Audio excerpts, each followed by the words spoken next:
My husband's one-night stand was supposed to stay a secret. But so was mine. One morning, he got a text, "Hope your wife didn't get suspicious. Last night was amazing." His hand shook, until he saw me smirking. "Funny," I said. "I got the same text." His face went white as he realized. We had both played the same game. I never imagined I'd be sharing something this personal, but here I am. I hope that by putting this out there, I can find some clarity and maybe help someone else who's going through something similar. A bit about me: I'm a 38-year-old woman, and my husband, Mark, is 40. We've been together for 15 years, married for 12, and we have 2 kids, Emma, who's 10, and Jake, who's 7. We live in the Lincoln Square neighborhood of Chicago, a cozy area where everyone seems to know each other. Our life seemed pretty standard: school runs, soccer practices, family dinners. But as many of you might know, appearances can be deceiving. Mark and I met in college at the University of Illinois Urbana-Champaign. He was this charming, ambitious guy studying engineering, and I was pursuing a degree in education. We hit it off instantly, bonding over late-night study sessions and our shared love for deep dish pizza. After graduation, we moved to Chicago, got married, and started building our life together. The first few years were great.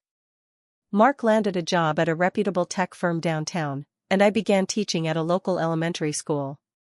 We were that couple who seemed to have it all together. But as time went on, the daily grind took its toll. Mark's job became more demanding, often requiring him to work late nights and even weekends. I, on the other hand, was juggling teaching and raising our kids. We were like ships passing in the night, our conversations reduced to grocery lists and picking up the kids. I felt lonely. I missed the connection we once had. I tried talking to Mark about it, but he always brushed it off, saying it was just a phase and that things would get better. But they didn't. I started feeling invisible, like I was just a part of the furniture in our home. Then came the night that changed everything. It was a typical Tuesday evening. Mark had mentioned he'd be working late again, finalizing a project for a big client. After putting the kids to bed, I settled on the couch with a glass of wine, scrolling mindlessly through my phone. Around 11 p.m., Mark walked in, looking exhausted. He kissed me on the forehead and headed straight to the shower. Nothing seemed out of the ordinary. The next morning, as I was making breakfast, Mark's phone buzzed on the counter. A message popped up: "Hope your wife didn't get suspicious. Last night was amazing." My heart stopped.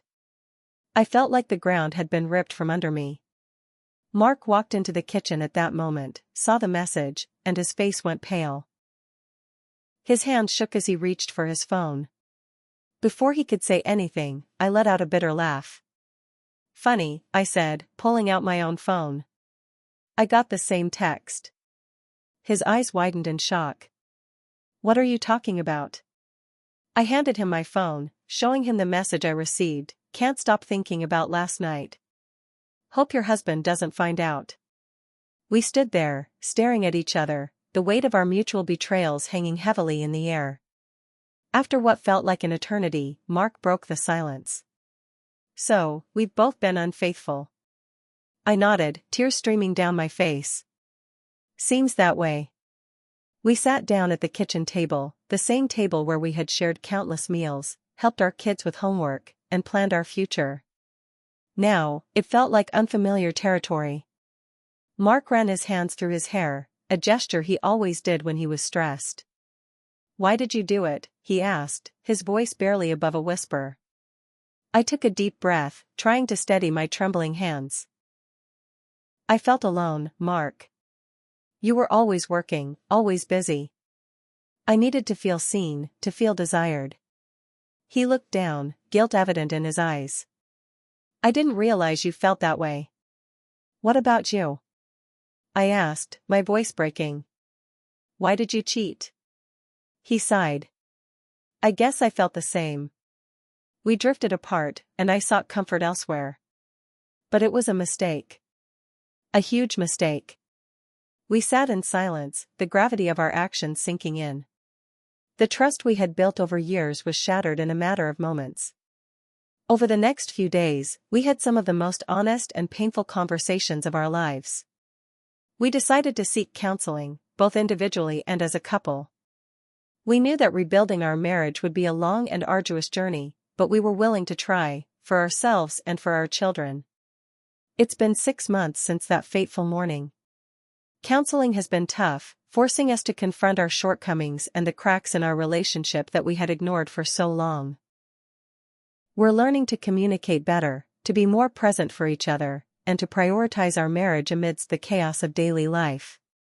I won't say everything is perfect now. There are days when the pain resurfaces, when doubts creep in. But we're committed to healing, to rebuilding the trust that was broken. We've also started setting aside time for just the two of us, date nights, weekend getaways, reconnecting in ways we hadn't in years. To anyone reading this who's going through something similar, know that you're not alone. Relationships are complex, and people make mistakes. It's how we confront those mistakes and choose to move forward that defines us. Thank you for taking the time to read my story. Sharing it has been cathartic, and I hope it resonates with someone out there. It's been 6 months, and I thought we were making progress. Or at least, I wanted to believe we were.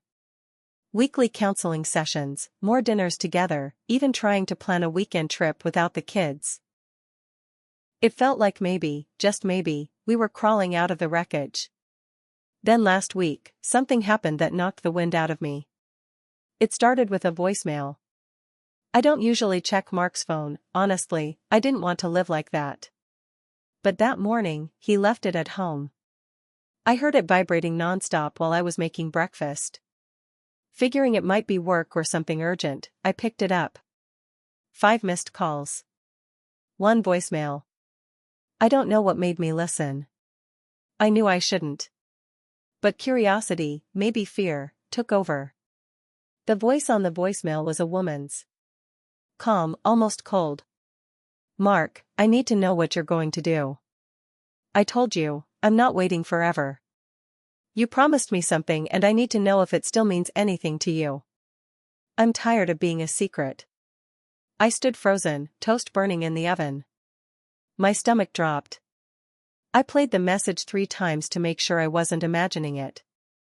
A secret. Promised her something. Not waiting forever?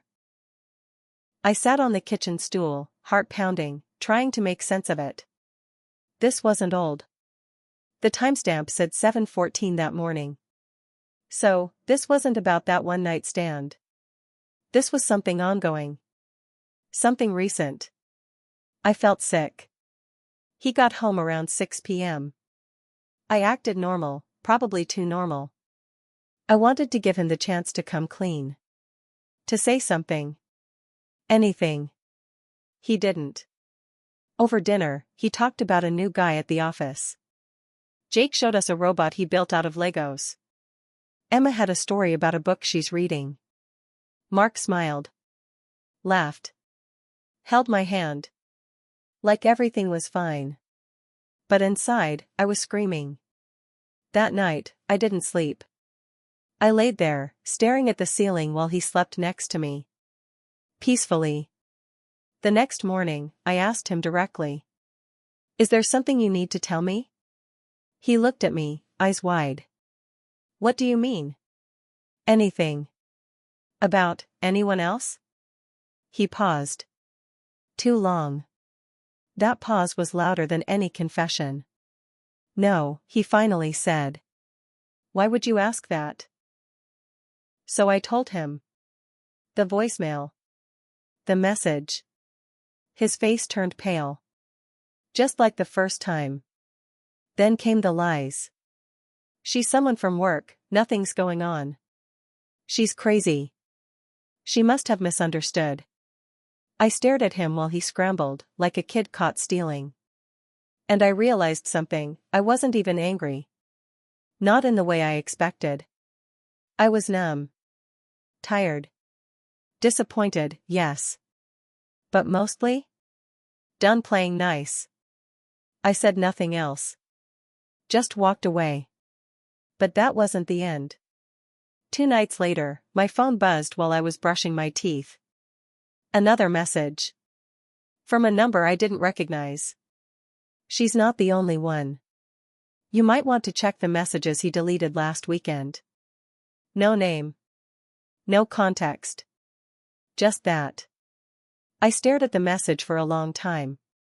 It could have been fake. A prank. Someone messing with me. Or not. I went to Mark's phone. He was in the shower. I knew his passcode, it hasn't changed in years. I checked his deleted messages. There they were.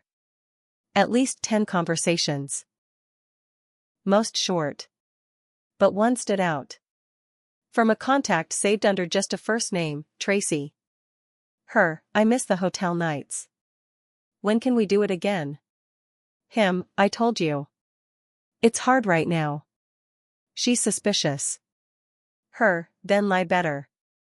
He didn't reply to that one. I closed the phone. My hands were shaking, but not from nerves. From pure rage. I haven't said a word to him about it yet. I've been quiet. Watching. Planning. Because something shifted in me. I gave him a second chance. I did the work. I confessed to my mistake, sat in therapy, ripped myself open. He used that time to cheat again. Maybe more than once. Maybe with more than one person. This isn't just betrayal anymore. It's something else. A pattern. A choice. I'm not sure what I'm going to do next. But I'm not going to keep pretending this is something we can just work through. He made his decision. And now I'm going to make mine. I didn't confront him. Not right away. I played the role. School drop-offs. Dinner. Small talk. I smiled when he smiled, nodded when he spoke. Inside, I was somewhere else, floating just above my own life, watching it play out like a bad soap opera. I started looking through everything, our shared Google Calendar, emails, old texts. I wasn't looking to catch him. I already had enough. But something in me needed to understand how long this had been going on, how far it went, how much of my life had been a lie. That's when I found something else. An Uber receipt in our joint email. Pick up, 10:42 p.m. Drop off, downtown hotel. Date, the same night he claimed he was working late on a new project. It wasn't the hotel that got me, it was the name of the hotel, the Harrison. That name meant something. Because I had been there too. Months earlier. The man I'd been with during my own one-night lapse? He had taken me there. I remembered the blue lighting in the bar, the scent of expensive cologne in the elevator. It was like that place soaked up every dirty secret in the city. I stared at that receipt for a long time, and something didn't sit right. I started doing the math. My night at the Harrison was the same weekend Mark told me he was out of town for a conference in Minneapolis. He wasn't home. I thought it was safe. That meant we both were at that hotel. Possibly on the same night. The idea made me nauseous. What if we had crossed paths and never even realized it? What if he saw me and said nothing? What if he knew all along? The next morning, I tested him. Casual voice. Hey, remember the Harrison? We ever been there together? Mark didn't even blink. No, why? I shrugged. Thought I saw someone there who looked like you. Weird, huh? He smirked. I'm way too predictable. You'd know if I was sneaking off to hotels. I nodded. Right. Of course. He was there. I could feel it. My gut had never been louder. I went a step further. I called the hotel. I pretended I was helping a friend plan a surprise anniversary and needed to know if they could check if a guest stayed there on a specific date, just to verify. I gave Mark's name. Told them I'd follow up later with a confirmation number. The concierge hesitated, but then said it. Yes, Mark R. was a guest with us that weekend. Would you like the reservation details emailed? I gave him a burner email. When the message came through, I almost dropped my phone. 2 guests. The reservation said, Mark R. and Tracy M. It was her. Tracy. Not just a fling. Not a one-time thing. He took her to the same place he told me he'd be across the country. He used our shared money to cheat. Repeatedly. And he booked the room under both their names like they were on a damn vacation. I was done waiting. I printed everything. Every receipt. Every message. Every screenshot. Then I did something I hadn't planned for. I called Tracy. I didn't yell. I didn't accuse. I just asked one question. How long has it been going on? She paused. Who is this? His wife. She went quiet. Then she whispered, since 2021. 2021. That was almost 2 years. That was before I had my own lapse. Before the first time I cheated. When I was still hoping he'd notice me again. When I thought we were just going through a rough patch. It hit me like a truck, I never actually started the damage. He did. I was just reacting to something I didn't even know was already broken. And Tracy? She wasn't even the first. I thought he was separated, she said. That's what he told me. Of course he did. And then she told me something else. He said he was planning to leave you. That he was just waiting for the right time. I laughed. I couldn't help it. He said the same thing about you.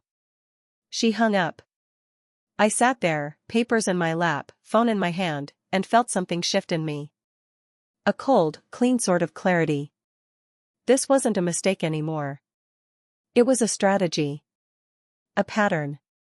A whole second life. And I was done playing my part in it. But what he didn't know, what no one knew yet, was that I had my own card left to play. There's more. Way more. Should I tell you what I found in the safe in our bedroom next? Because that's where things stop being about cheating, and start being about something else entirely. I waited until he was at work. The kids were at school. I stood in our bedroom, staring at the wall safe behind the mirror. He thought I didn't know the code. I did. His birthday, our anniversary, and the last 4 digits of the first car we ever bought. Typical Mark. He never thought I'd look, he thought I was too trusting. Inside was exactly what I expected, and more than I could have imagined. 2 passports, his and one with a name I didn't recognize but his photo. Some kind of fake identity. A manila folder stuffed with cash, like, thousands. An envelope with printed photos, some were of Tracy, others of women I didn't know. But one set. One showed him at a bar, cozy with another woman, and in the background? My best friend, Sasha. I dropped the photos. My whole body started shaking. I called Sasha. No answer. Then I sent her a photo. One of her with Mark, laughing at the same table, wine glasses in front of them. No response. 10 minutes later, she texted, "Please don't do anything crazy. Let's talk." I didn't respond. I waited until Saturday. We had a barbecue planned, friends, neighbors, the usual happy suburban couple show. I decided to go through with it. I didn't cancel. I needed people there. Because I wanted him to know what it felt like to have your life explode in front of an audience. Mark was all smiles, grilling burgers, tossing beers to the guys. Sasha came too, acting like nothing was wrong, like we didn't have a photo of her and my husband floating between us like a live grenade. Then I did it. I raised my glass during dinner. I just want to thank everyone for being here. It's really important to surround yourself with people you trust. Especially when your husband and best friend are sleeping together and lying to your face. Silence. Mark dropped the spatula. Sasha's fork clinked against her plate. "What the hell are you doing?" Mark hissed. I found the safe. The pictures. The fake passport. The cash. Tracy. The lies. And now Sasha? My voice didn't even shake. I was calm, terrifyingly calm. Sasha stood. Let's go inside. No, I snapped. Let's let everyone hear it. People started to get up. A few of our friends excused themselves awkwardly. But not everyone left. Our neighbor Donna, the one who's always too nosy for her own good, stayed and folded her arms like she was watching TV. Mark turned red. It's not what you think. Oh really? I held up the photo. Then explain this. He looked from me to Sasha. It was a mistake. Which one? I asked. Tracy? The girl from the voicemail? The hotel nights? The one you said was crazy? Or the second identity you've been hiding? That shut him up. Sasha was crying now. It wasn't supposed to go this far. You think that makes it better? I asked. And then, Mark laughed. It wasn't a happy laugh. It was the laugh of a man who realized the game was over. I should have left a long time ago, he said. No, I said. I should have. He grabbed his keys. We're done. I didn't stop him. The door slammed. Sasha tried to approach me. Please, she said. You know I never meant to hurt you. I shook my head. You already did. Get out. She did. Later, Donna brought over cookies and whispered, men like that don't change. You're better off. She was probably right. The days after were quiet. Cold. The kids asked why Daddy was at a hotel. I didn't have the words yet. He texted once. Said he'd be back for his stuff. That he was sorry. That I deserved better. I didn't respond. I cried in the shower. I screamed into my pillow. I went numb, then angry, then numb again. But somewhere in the middle of all that, I felt relief. Like I had been holding my breath for years and finally let it out. The weight of pretending was gone. Sasha sent a long email. I deleted it. I changed the locks. I called a lawyer.